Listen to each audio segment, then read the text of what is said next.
transformation.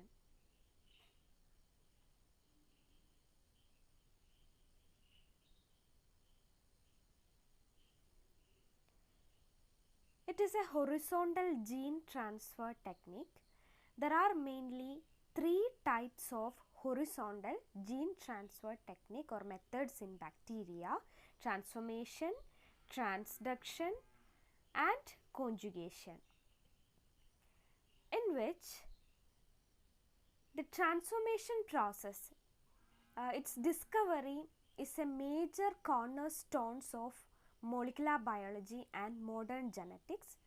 In late 1920, Frederick Griffith, a British scientist who first proposed the transformation principle or the idea about bacterial transformation. He conducted an experiment by using mice and the bacterium Streptococcus pneumoniae. He mainly used two different strains of Streptococcus pneumoniae, that is R strain and S strain. Why it is called as R strain and S strain? Because R strains, they lack a capsule, so they produce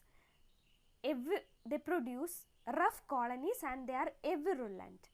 S strains, they contain a capsular polysaccharide around their cell wall, and because of that they are virulent and they produce smooth colonies. According to the transformation principle of Griffith, when he conducted the experiment, he found that from the heat killed S strain, something transformed to the live R strain and converted the avirulent R strain into virulent S strain. He proposed that the transformed material is a factor. He called it as a factor. Later, the chemical nature of this factor was proved by Oswald Avery and team, and they detected that the transforming material or the factor is DNA.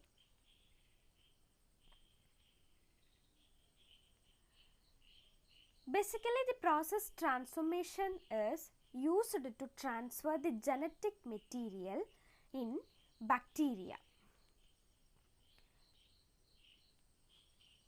When a bacteria which lives in its natural environment, it is surrounded by DNA fragments, several DNA fragments which is released by the autolysis of other cells, other bacterial cells. This DNA fragments can be uptaken by some bacterial cells.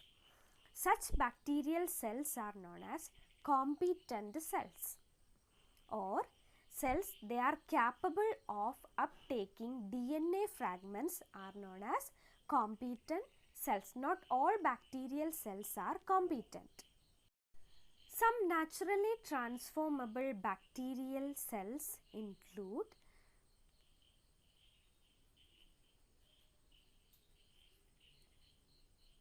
Acinetobacter,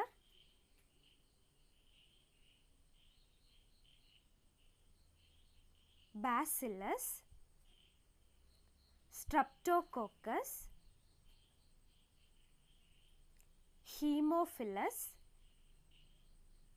Neisseria, and even archaea can also carry out this transformation process. Mainly Bacillus and Streptococcus are the well studied bacterial group.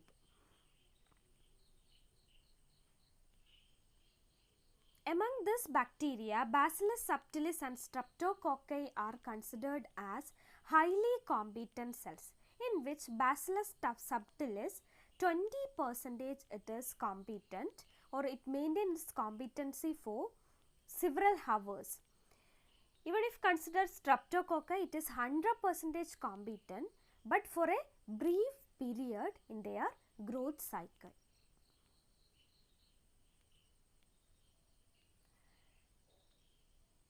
Let us discuss the major steps or process involved in the transformation. it requires some special protein assistance.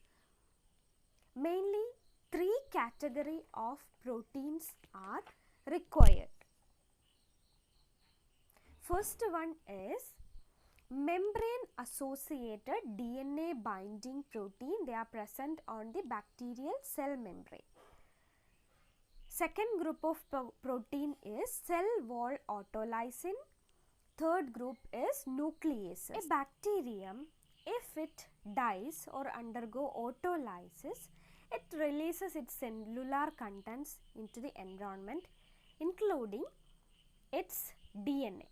Since the bacterial DNA is very lengthy, it naturally undergo fragmentation and produces several fragments of double-stranded bacterial DNA that will be freely released into the environment.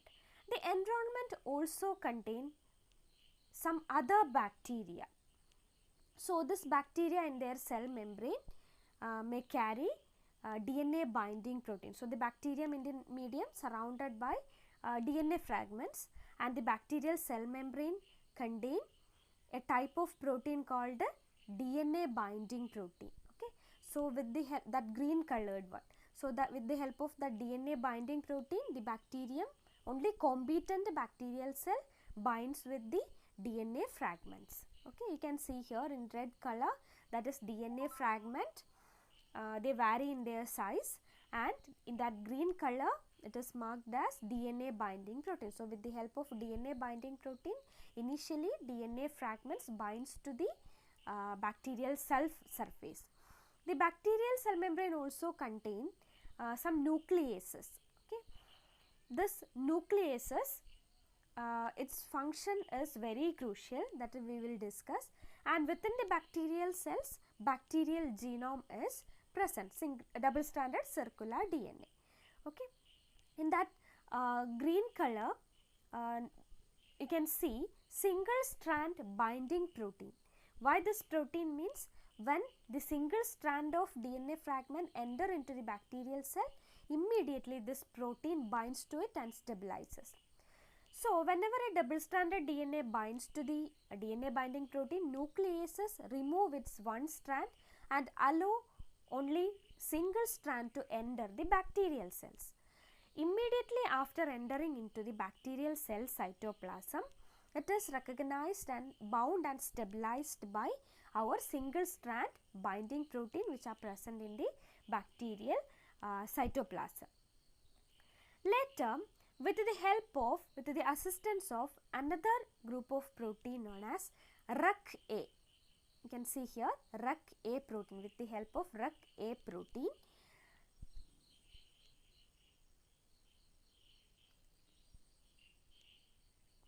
the DNA fragment, that is the external DNA fragment, which is incorporated into the bacterial genome. So, initially with the help of the same RUC-A, remove a portion of bacterial genome and to that position incorporate the external DNA fragment, and which results in the formation of a heteroduplex. That means single strand contain normal bacterial DNA, and another strand in that same position carry the external DNA fragment. Later, after one round of replication, both the strands of the daughter DNA will carry the external gene copy. That means it undergo homologous recombination. So, here you can see in that blue colored bacterial genome incorporated a portion of external DNA fragment, and which results in the formation of a transformed cells. So, the transformed cells carry an external DNA fragment. That external DNA fragment in itself carries some genes.